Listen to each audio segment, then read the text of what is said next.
अच्छा फ़खर साहब, जो अभी अज़हर साहब ने बात की है, इन्होंने कहा कि बेसिकली डिले नहीं करना चाहिए, फ़ौरन कर दें। अगर आपने असम्बलियाँ तहलील करनी है तो आप जल्दी कर दें। लेकिन जो ये ऑपरेशन रजीम चेंज 2 है, जो अभी नई सारी सेटअप हुआ है, सारी चीज़ें हमारे सामने आई हैं, वो भी समी साहब ने भी थोड़ा कहा कि थोड़ा वक्त और सारी चीज़ें होनी चाहिए। आपको क्या लगता है, वक्त देना चाहिए या फ़ौरन तहलील कर देनी चाहिए?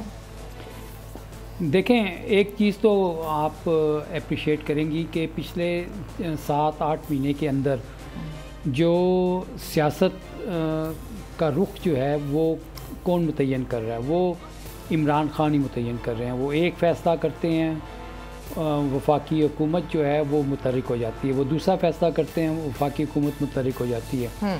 रावलपिंडी के जलसे में उन्होंने असम्बलियों का बयान दिया, उनको तहरील करने का, सारी सियासत जो थी वो उस महवर के इर्द गिर्द घूमनी शुरू हो गई। डेरे जो हैं वो लाहौर में लगने शुरू हो गए। और इस वक्त आप देखें कि जो सबसे इम्पोर्टेंट बात यह है कि एक पावर प्लग जो है वो कहीं से खींच दिया गया है, लोड शेडिंग हो गई है, गुप अंधेरा है। जैसे मुझे इस वक्त स्टूडियो में भी बैकग्राउंड में गुप अंधेरा नज़र आ रहा है। अब समझ में नहीं आ रही है कि जो PDM के अंदर जो लोग हैं वो एक दूसरे को टकरे मार रहे हैं, क्या कर रहे हैं। उनकी सोच के अंदर एक इंतशारी कैफियत जो है वो आ गई है। बिलावल भुट्टो आज एक जगह पे ख़िताब कर रहे थे और उनके भी मुंह से अजीब किस्म के बयानात जो थे वो सामने आए। तो जो अज़हर सदीक़ साहब बात कर रहे हैं, बिल्कुल देखें, असम्बलियाँ तहरीर करने का जो फ़ैसला है, मेरी भी इत्तलात यही है कि वज़ीर आला पंजाब और इमरान खान जो हैं इस पॉइंट के ऊपर मुत्तफ़िक हैं कि उसको तहरीर किया जाए।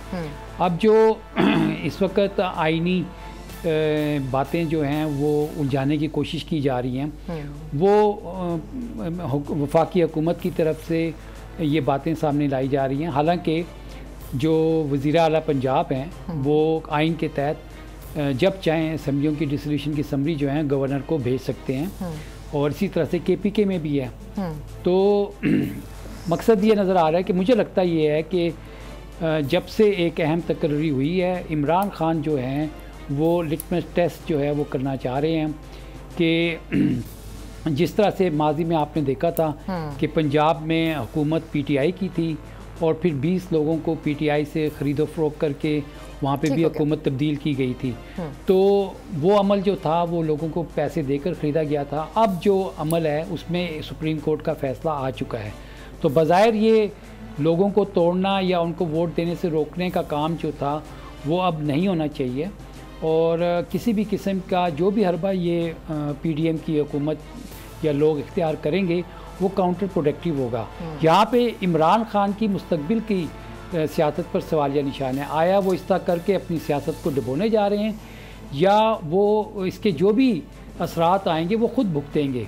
लेकिन अगर जो वफाकी हुकूमत का मौक़िफ़ आप देखें या PDM का देखें, कल तक ये लोग मार्च कर रहे थे, ये कह रहे थे कि हम इस्तीफ़े मुंह पे दे के मारेंगे और असम्बलियों से बाहर आ जाएंगे।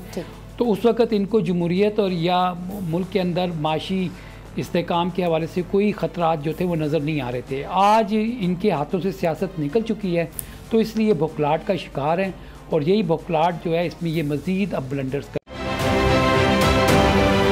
आप ये समझें, ये जो हक है ना, हक पे खड़े रहना और हक को बोलना, ये दूर से लगता है तन्हा हो गए लोग। आप खान साहब को देखें, तन्हा दिखाई देने, सारी जमातें मिलकर उनके खिलाफ हैं, लेकिन आज भी पाकिस्तान की आवाम उस हक की आवाज़ के पीछे जो है 80% से ज़्यादा आवाम उनके साथ है। सेम एग्जैक्टली इसी तरीके से बोल की कहानी है भाई, बिल्कुल अलग आपको तन्हा दिखाई देगा, हर जगह आपको खड़ा हुआ नजर आएगा, हटेगा नहीं किसी चीज़ से। और उसके साथ भी 80% आवाम अगर आज आप देखें तो उसे बोल दिख रही है।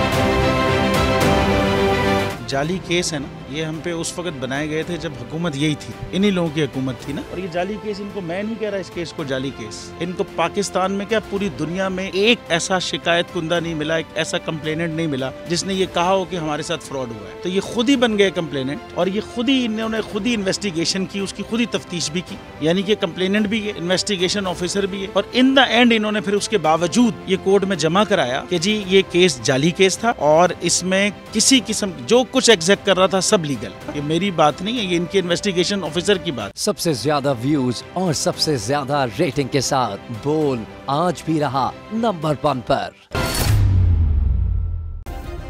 सब्सक्राइब करें और बेल दबाएं ताकि कोई खबर रह न जाए।